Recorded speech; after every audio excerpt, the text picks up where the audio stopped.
Welcome, dear listener. You've made it to this quiet moment where the noise of the day is gently falling away like the tide slipping back into the sea. Tonight, we are going to drift back through time to a place where the waves crash in steady rhythm, gulls wheel silently in the salt air, and a tower of stone watches over the sea. Tonight, we visit a lighthouse. Not one from the modern world, but a tall, weathered sentinel from the distant past. Perhaps it's the famous lighthouse of Alexandria, or a lesser-known tower standing upon a lonely coast, its fire lit every night by careful hands. This is not a tale of drama, but of daily life, quiet, methodical, and full of ancient, gentle beauty. So, lay back, let your breath soften, and we will begin. The day begins slowly in the ancient lighthouse. The sun peeks gently over the edge of the world, casting a hazy orange over the sea. Seabirds cry softly in the distance, and waves lap at the rocky base of the tower. The lighthouse, made of sun-bleached stone, rises from the edge of a cliff like a guardian. It has stood for centuries, perhaps built by the hands of Greek or Roman stonemasons. The tower is tall, cylindrical, with narrow windows cut into thick walls. A long spiral staircase coils through its center, like the shell of a nautilus, worn smooth by countless footsteps. Outside, a keeper steps onto the wooden balcony. His robes sway in the breeze, and he leans on the railing, watching ships roll gently across the horizon. His job is not glamorous, but deeply important. He tends the fire that helps sailors find their way.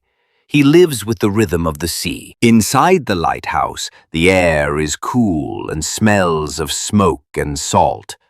The stone walls are rough, marked with the soot of years. Each floor has a purpose.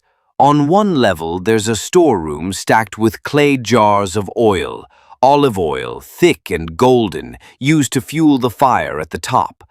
Bundles of dried seagrass are kept nearby to start the flame. Another room holds tools, bronze tongs, long spoons, and thick leather gloves used to tend the beacon. A small hearth glows faintly here, heating flatbread for breakfast. The keeper moves with quiet purpose, checking supplies, listening to the sea's eternal voice through tiny slits in the wall. His dog, a scruffy companion with watchful eyes, follows him from room to room. Sometimes there's a second keeper, a young apprentice who sweeps, fetches water, and listens to the old man's stories. But mostly the days are solitary, slow, filled with small rituals and steady routine. At the top of the tower, the beacon room awaits. This is the heart of the lighthouse. The fire burns in a large iron brazier set on a raised platform behind polished bronze mirrors. The mirrors reflect and concentrate the light, sending it across the water. Each night, before dusk, the keeper climbs the winding stairs, his arms full of oil and fuel. Lighting the beacon is a sacred act, done with care, silence, and attention. He whispers a prayer as the flame takes, honoring the sea and the souls who sail it. The fire catches slowly, crackling into life, throwing long shadows on the curved stone walls. From here, he can see everything. Tiny boats no bigger than seeds, far away. Stars rising behind wispy clouds. The faint curve of distant lands. By day, life in the lighthouse is humble and steady. The keeper mends ropes and oil-soaked wicks. He writes in a worn leather journal, noting ships that pass, changes in the wind, the color of the sky. He waters the herbs growing in clay pots, thyme, basil, and lavender. Small comforts brought up from the village below. He watches for storms, checks the stone for cracks, and walks along the cliff path to collect driftwood. He greets fishermen when they come ashore, exchanging salted fish for dried fruit or firewood. Meals are plain but satisfying: flatbread with olive paste, lentils stewed in clay pots, sweet figs when they are in season.